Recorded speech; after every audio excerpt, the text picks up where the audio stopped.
Abuela alberga a un niño perdido en su casa y por la mañana 4 limusinas pararon en su puerta. Una abuela de 73 años que limpia oficinas por las noches se encuentra a un niño abandonado bajo la lluvia y decide llevárselo a su humilde casa. Lo que ella no sabía es que ese pequeño era hijo de una de las familias más poderosas de México. Después de meses cuidándolo con amor infinito, 4 limusinas negras aparecen en su puerta. Lo que pasó después cambió sus vidas para siempre. Esta es una historia que te hará llorar, te dará esperanza y te recordará que los milagros existen cuando menos los esperamos. Prepárate para conocer el poder transformador del amor incondicional. Una historia real que necesitas escuchar hasta el final. Si esta historia toca tu corazón de alguna manera, suscríbete al canal para no perder más relatos emocionantes como este y dime en los comentarios desde dónde estás viendo. La lluvia caía despiadadamente sobre las calles polvorientas de San Miguel, un barrio olvidado en las afueras de Ciudad de México. Entre los charcos y la oscuridad de esa noche fría de diciembre, una pequeña figura se acurrucaba bajo el techo de lámina oxidada de una parada de autobús abandonada. Era Mateo, un niño de apenas 7 años, con ropa empapada y zapatos rotos que ya no protegían sus pequeños pies del frío. Doña Carmen Rodríguez, de 73 años, regresaba de su turno nocturno limpiando oficinas en el centro de la ciudad. A pesar de su edad y el cansancio que pesaba sobre sus hombros encorvados, trabajaba todas las noches para poder pagar el alquiler de su humilde casita de 2 cuartos. Sus manos arrugadas sostenían un paraguas remendado que apenas la protegía de la tormenta. Al pasar por la parada de autobús, algo hizo que se detuviera. Un sollozo ahogado se escuchaba entre el ruido de la lluvia. Carmen se acercó lentamente y vio al pequeño Mateo, temblando de frío y miedo. Sus ojos grandes y oscuros la miraron con una mezcla de terror y súplica silenciosa. «¿Qué haces aquí solito, mi niño?», le preguntó con voz suave, agachándose a pesar del dolor en sus rodillas. Mateo no respondió, solo la miró con desconfianza. Carmen notó que el niño no había comido en días, sus mejillas estaban hundidas y su ropa, aunque sucia, era de buena calidad. Sin pensarlo 2 veces, la anciana extendió su mano temblorosa hacia el niño. «Ven conmigo, mi amor. No puedes quedarte aquí con esta lluvia». Su voz tenía esa calidez maternal que solo las abuelas saben dar, ese tono que puede curar heridas invisibles y calmar miedos profundos. Mateo dudó por unos segundos eternos. En sus cortos 7 años de vida, había aprendido a desconfiar de los extraños, pero algo en los ojos de doña Carmen le transmitía una seguridad que no había sentido en semanas. Lentamente, extendió su pequeña mano fría y la puso en la de la anciana. El camino hasta la casa de Carmen fue silencioso, solo interrumpido por el sonido de sus pasos chapoteando en los charcos. La casita de la abuela estaba al final de una calle sin pavimentar, con paredes de concreto descascarado y un portón de hierro que chirriaría al abrirse. No era mucho, pero era un hogar lleno de amor y memorias de una vida trabajada con dignidad. Una vez adentro, Carmen encendió la única lámpara de la sala. La casa era pequeña pero impecablemente limpia. Las paredes estaban decoradas con fotografías familiares descoloridas y algunos santos de yeso. El aroma a hierbas medicinales y café viejo impregnaba el ambiente, creando una atmósfera de calidez hogareña. «Primero vamos a quitarte esa ropa mojada, mi niño», dijo Carmen mientras buscaba entre sus escasas pertenencias. Encontró una camisa vieja de su difunto esposo y unos pantalones que había guardado de cuando sus nietos eran pequeños. La ropa le quedaba grande a Mateo, pero al menos estaba seca y limpia. Mientras el niño se cambiaba, Carmen puso agua a hervir en su pequeña estufa de gas. No tenía mucho que ofrecer, pero preparó un té de manzanilla endulzado con piloncillo y calentó unas tortillas que le habían sobrado de la mañana. Era una cena humilde, pero servida con amor infinito. Mateo comió en silencio, con una voracidad que partía el corazón de la anciana. Cada bocado parecía ser una bendición para él. Carmen lo observaba con ternura maternal, preguntándose qué terrible historia había llevado a ese pequeño ángel a las calles. Esa primera noche, Carmen improvisó una cama en el pequeño sofá de la sala. Cubrió a Mateo con la manta más gruesa que tenía, una colcha tejida a mano por su propia madre décadas atrás. El niño se acurrucó como un animalito herido, aferrándose a la manta como si fuera su último refugio en el mundo. «¿Cómo te llamas, mi niño?», preguntó Carmen suavemente mientras se sentaba en su silla favorita, una mecedora de madera que crujía con cada movimiento. Mateo la miró por un momento largo antes de susurrar: «Mateo». Su voz era apenas audible, como si hubiera olvidado cómo hablar después de tanto silencio en las calles. La anciana sonrió con ternura. «Mateo, qué nombre tan bonito. Yo soy Carmen, pero puedes decirme abuela si quieres. El niño asintió ligeramente y cerró los ojos. Carmen se quedó despierta toda la noche, velando su sueño inquieto, escuchando cómo murmuraba palabras incomprensibles entre pesadillas. Los días siguientes establecieron una rutina silenciosa pero reconfortante. Carmen se levantaba temprano para preparar el desayuno antes de irse a trabajar. Dejaba comida preparada para Mateo y le decía que no abriera la puerta a nadie. El niño obedecía sin cuestionar, pasando las horas viendo por la ventana o jugando con unos juguetes viejos que Carmen había encontrado en una caja olvidada. Al regresar del trabajo, Carmen encontraba la casa tal como la había dejado, y a Mateo esperándola con una pequeña sonrisa que se hacía más grande cada día. Poco a poco, el niño comenzó a hablar más, aunque nunca mencionaba su pasado. Carmen respetaba su silencio, entendiendo que algunas heridas necesitan tiempo para sanar. Una semana después de haberle encontrado, Mateo finalmente se acercó a Carmen mientras ella cocinaba. Abuela Carmen dijo con voz tímida, ¿puedo quedarme contigo?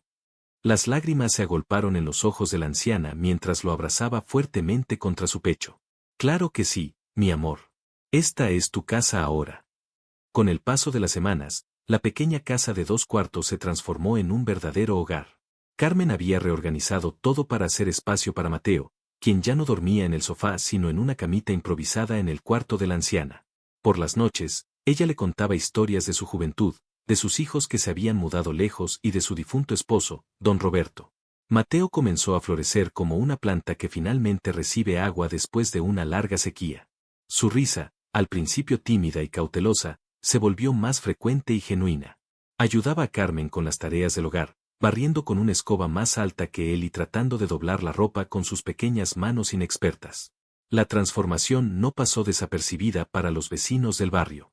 Doña María, la vecina de al lado, comentaba con curiosidad sobre el niño que había aparecido de la nada. Carmen está muy viejita para cuidar un chamaco, murmuraban algunas mujeres en el mercado. Pero Carmen no les prestaba atención, había encontrado un propósito renovado en su vida. Las tardes se convirtieron en el momento más preciado del día. Después de que Carmen regresara del trabajo, se sentaban juntos en el pequeño patio trasero. Allí, entre macetas con hierbas aromáticas que la anciana cultivaba, Mateo le hablaba de sus sueños. Quería ser doctor, decía, para curar a todas las abuelitas del mundo y que nunca les dolieran las rodillas como a ella. Carmen había notado algunos detalles extraños sobre Mateo. Su ropa, aunque estaba sucia cuando lo encontró, era de marcas caras. Sus modales eran refinados para un niño de la calle, y a veces mencionaba cosas que solo alguien de clase alta conocería. Pero ella nunca presionó para obtener respuestas, creyendo que cuando fuera el momento adecuado, Mateo le contaría su historia. Una noche, mientras Carmen surcía calcetines bajo la tenue luz de la lámpara, Mateo se acurrucó junto a ella. Abuela Carmen, susurró, ¿tú crees que mis papás me están buscando? La pregunta golpeó el corazón de la anciana como un puño. Por primera vez, Mateo había mencionado a sus padres. Carmen dejó el zurcido en su regazo y miró a Mateo con toda la ternura del mundo. Cuéntame de tus papás, mi niño, le dijo suavemente, preparándose para escuchar una historia que intuía sería dolorosa. Mateo se acurrucó más cerca, como buscando valor en la calidez de su abuela adoptiva. Mi papá es muy importante, comenzó Mateo con voz quebrada. Tiene muchas oficinas y carros bonitos. Mi mamá siempre olía a flores y usaba vestidos brillantes. Las palabras salían entrecortadas, como si cada recuerdo fuera un cristal roto que lastimara al tocarlo. Pero siempre estaban ocupados, siempre tenían juntas y viajes. Carmen acarició suavemente el cabello del niño mientras él continuaba. Un día, estaba jugando en el jardín de la casa cuando unos hombres llegaron. Gritaron mucho y mi papá les dijo que se fueran. Después, todo fue muy rápido. Me pusieron en un carro y me dijeron que era para protegerme, pero después me dejaron en la calle y se fueron. La historia partió el corazón de Carmen. Ahora entendía por qué Mateo había estado tan asustado esa primera noche, por qué desconfiaba de los extraños y por qué a veces se despertaba llorando. ¿Hace cuánto pasó eso, mi amor?, preguntó la anciana, aunque temía la respuesta. No sé, respondió Mateo, pero ya era Navidad cuando me encontraste, y cuando me perdí todavía hacía calor. Carmen calculó mentalmente, el niño había estado solo en las calles al menos 4 meses. La idea de que un pequeño de 7 años hubiera sobrevivido tanto tiempo le revolvía el estómago de angustia. Esa noche, después de que Mateo se durmiera, Carmen se quedó despierta pensando. Sabía que en algún lugar había una familia desesperada buscando a su hijo, pero también sabía que devolver a Mateo sin saber exactamente qué había pasado podría ponerlo en peligro nuevamente. La decisión que tomó esa madrugada cambiaría todo, buscaría la manera de contactar a la familia del niño, pero solo cuando estuviera segura de que era lo mejor para él.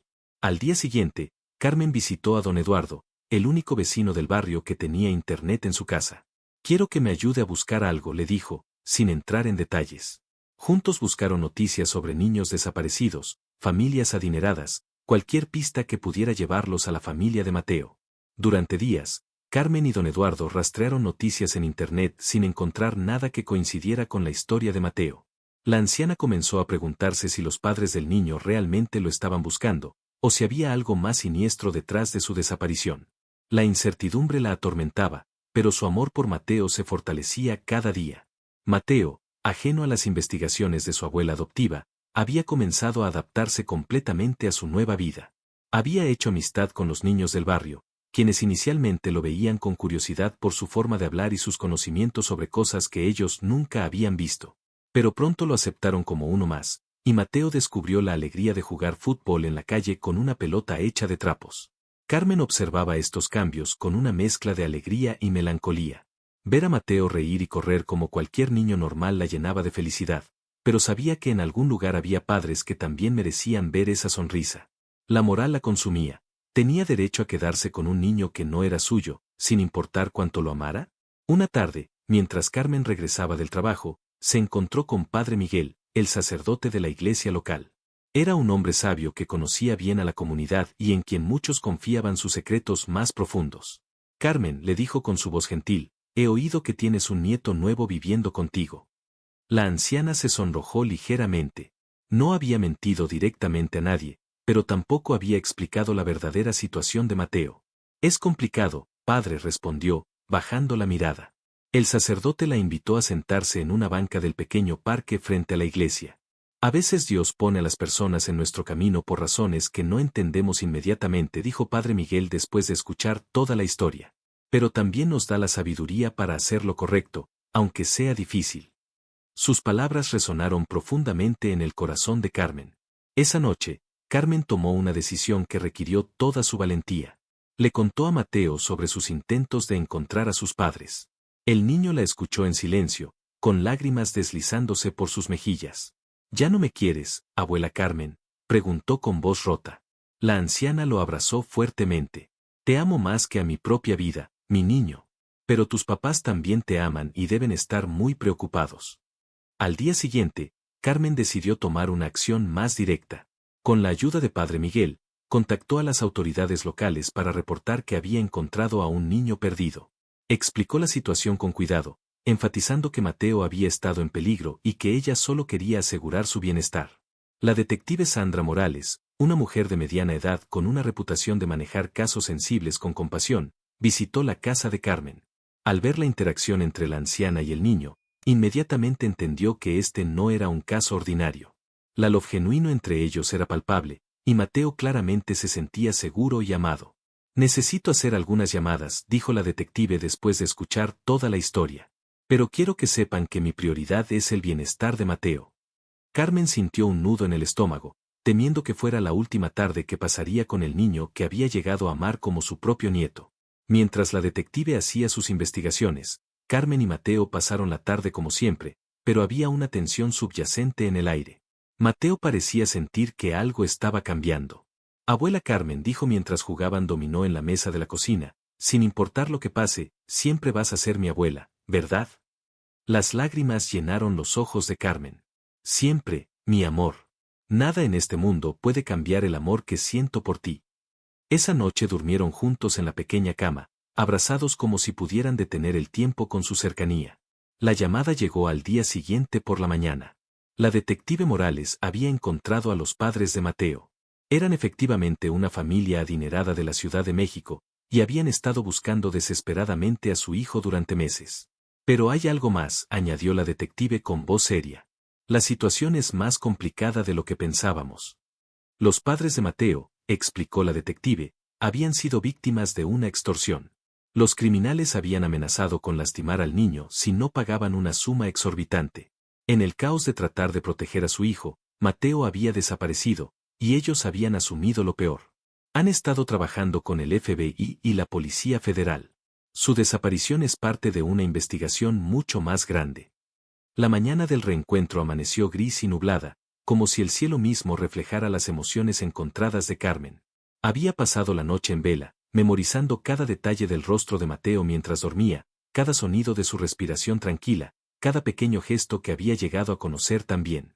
Los padres de Mateo llegaron acompañados de la detective Morales y un equipo de psicólogos especializados en reunificación familiar. Carmen había imaginado este momento 1000 veces, pero nada la había preparado para la realidad de ver a una elegante mujer bajarse de un auto oficial, con lágrimas ya corriendo por sus mejillas perfectamente maquilladas. Isabella Mendoza era exactamente como Mateo la había descrito, hermosa, refinada, con ese aroma a flores caras que solo el dinero puede comprar. Su esposo, Ricardo Mendoza, era un hombre de presencia imponente, vestido con un traje que costaba más que lo que Carmen ganaba en un año. Pero en sus ojos había algo que la anciana reconoció inmediatamente, el mismo amor desesperado que ella sentía por Mateo. ¿Dónde está mi hijo?, fueron las primeras palabras de Isabella, su voz quebrándose entre la esperanza y el miedo.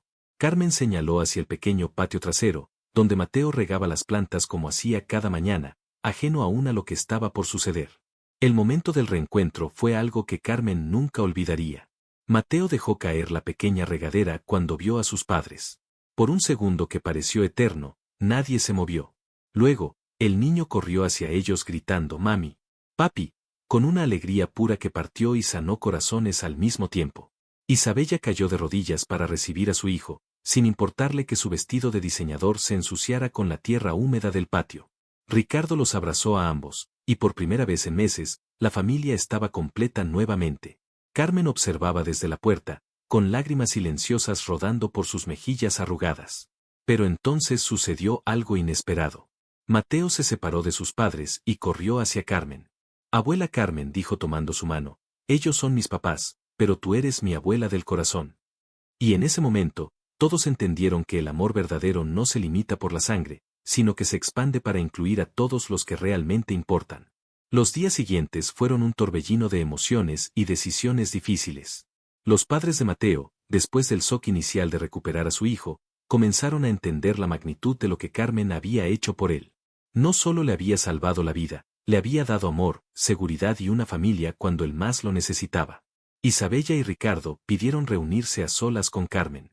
La anciana los recibió en su humilde sala, sirviendo café en sus tazas más bonitas, aunque estaban desportilladas por el uso. «Señora Carmen», comenzó Ricardo con voz emocionada, «nunca podremos pagarle lo que ha hecho por nuestro hijo». Carmen movió la cabeza suavemente. «No hice nada extraordinario. Solo lo que cualquier abuela haría por su nieto». Isabella tomó las manos arrugadas de Carmen entre las suyas. «Pero usted no tenía obligación de ayudarlo. Tenía toda la razón del mundo para pasar de largo esa noche lluviosa, pero no lo hizo». La conversación se extendió por horas. Los padres de Mateo le contaron a Carmen toda la historia, cómo habían sido víctimas de una red criminal, cómo habían tratado de proteger a su hijo, y cómo su desaparición había sido su peor pesadilla hecha realidad. «Nunca dejamos de buscarlo», dijo Isabella. «Contratamos detective privados, trabajamos con el FBI, nunca perdimos la esperanza». Carmen les habló de los meses que había pasado con Mateo, de cómo había florecido bajo su cuidado, de las noches en que lo consolaba después de las pesadillas, de las tardes jugando en el patio. «Es un niño especial», dijo con orgullo. «Inteligente, cariñoso, fuerte. Ustedes pueden estar muy orgullosos de él».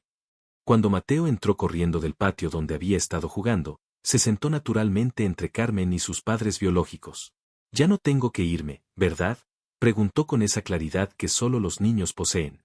«Puedo quedarme con todos mis papás y mi abuela, ¿verdad?». Ricardo e Isabella intercambiaron miradas significativas. Habían estado discutiendo exactamente eso. ¿Cómo podrían separar a Mateo de la mujer que había sido su salvación? ¿Cómo podrían ellos mismos separarse de alguien que había amado a su hijo cuando ellos no pudieron protegerlo? «Mateo», dijo Isabella suavemente, «¿qué te parecería si la abuela Carmen viniera a vivir con nosotros? Podríamos ser una familia muy grande». Los ojos de Mateo se iluminaron como fuegos artificiales, y Carmen sintió que su corazón se expandía hasta casi explotar de alegría y sorpresa. 3 meses después, en una mañana radiante de primavera, 4 limusinas negras se detuvieron frente a la humilde casita de Carmen en San Miguel. Los vecinos se asomaron por sus ventanas con curiosidad y asombro, nunca habían visto tal despliegue de elegancia en su barrio olvidado. De la primera limusina bajó Mateo, ya no con la ropa prestada y los zapatos rotos de aquella noche lluviosa, sino vestido como el pequeño príncipe que siempre había sido, pero con la misma sonrisa radiante que Carmen había aprendido a amar. Corrió hacia la casa gritando: «Abuela Carmen, ya llegamos por ti». Carmen salió con su maleta pequeña y gastada, la misma con la que había viajado décadas atrás cuando se mudó a esa casa con su difunto esposo. Llevaba puesto su mejor vestido, el que guardaba para las ocasiones especiales, y en su rostro había una mezcla de nerviosismo y emoción que la hacía verse años más joven. Isabella y Ricardo habían cumplido su promesa. No solo habían invitado a Carmen a vivir con ellos, sino que le habían preparado una suite completa en su mansión, con vista al jardín donde Mateo jugaba cada tarde. Habían contratado enfermeras para cuidar de su salud, pero Carmen había insistido en seguir cocinando para la familia. La comida sabe mejor cuando se hace con amor, había dicho. Los empleados de mudanza comenzaron a cargar las pocas pertenencias de Carmen, sus fotografías familiares, sus santos de yeso, la mecedora donde había consolado a Mateo tantas noches, y las macetas con hierbas aromáticas que ahora tendría un jardín entero donde florecer. Doña María, la vecina entrometida, no podía creer lo que veía. «Carmen», le gritó desde su ventana, «¿a dónde te vas con tanto lujo?». La anciana sonrió con una paz que irradiaba desde lo más profundo de su alma. «Me voy a casa, María. Me voy a casa con mi familia». Antes de subir a la limusina, Carmen se detuvo un momento frente a la parada de autobús donde había encontrado a Mateo esa noche lluviosa que cambió sus vidas para siempre. Susurró una oración de agradecimiento al cielo por haber puesto a ese niño en su camino, y por haberle dado la valentía de no pasar de largo. Mateo tomó su mano arrugada con la suya pequeña y suave. «Abuela Carmen», dijo con esa sabiduría que solo los niños que han vivido mucho poseen, «¿sabías que cuando te encontré esa noche, tú también estabas perdida?». Carmen lo miró sorprendida. «¿Cómo sabes eso, mi amor?». El niño sonrió. «Porque ahora los dos ya encontramos nuestro hogar». Mientras la limusina se alejaba por las calles polvorientas de San Miguel, Carmen miró por la ventana trasera su antigua casa, luego miró hacia adelante donde la esperaba su nueva vida. En su regazo, Mateo se había quedado dormido, confiado y seguro. Isabella y Ricardo la miraban con una gratitud infinita que no necesitaba palabras. La historia había llegado a su final perfecto, pero también a un nuevo comienzo. Porque a veces, cuando el corazón está dispuesto a amar sin condiciones, los milagros no solo son posibles, sino inevitables. En las noches más oscuras, cuando la lluvia borra las fronteras entre el cielo y la tierra, los ángeles a veces toman la forma de abuelas humildes que no pueden pasar de largo ante un corazón roto, y descubren que al salvar a otros, también se salvan a sí mismos. Si has llegado hasta aquí y esta historia tocó tu corazón, te invito a mantener viva esta fe con nosotros suscribiéndote al canal y activando la campanita de notificaciones para que no te pierdas ninguna historia que toque el alma. Y si esta historia te conmovió, regálanos un like para poder seguir compartiendo más historias como esta, hechas con todo nuestro corazón. Hasta la próxima.